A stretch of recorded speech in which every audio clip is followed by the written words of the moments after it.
Ida Tacke made some very huge advancements in the fields of both chemistry and atomic physics that were basically ignored until they were later rediscovered by her male colleagues. First, she managed to find two new elements, rhenium-75 and massurium-43, that Mendeleev predicted would be on the periodic table. While she's credited with the discovery of rhenium, you may notice that there is no such element as massurium at atomic number 43 or anywhere else on the current periodic table. Well, that's because it's now known as technetium, the discovery of which is credited to Carlo Perrier and Emilio Segre. During the time of the first observation, Tacke's male colleagues felt that this element was too rare and disappeared too quickly to be found naturally on Earth.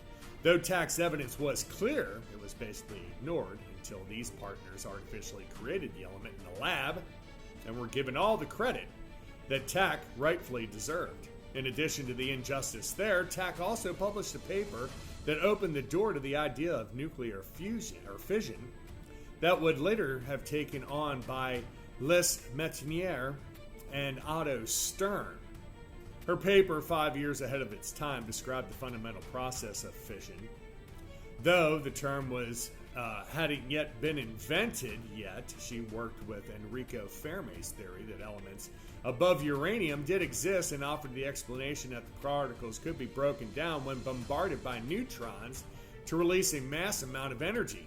Yet again, her paper was basically ignored until 1940 during the Manhattan Project.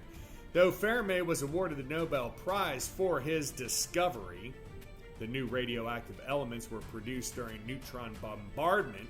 Despite her monumental discoveries, Tacke was never recognized, though many blame this on her methods rather than her gender. I, personally, would beg to differ.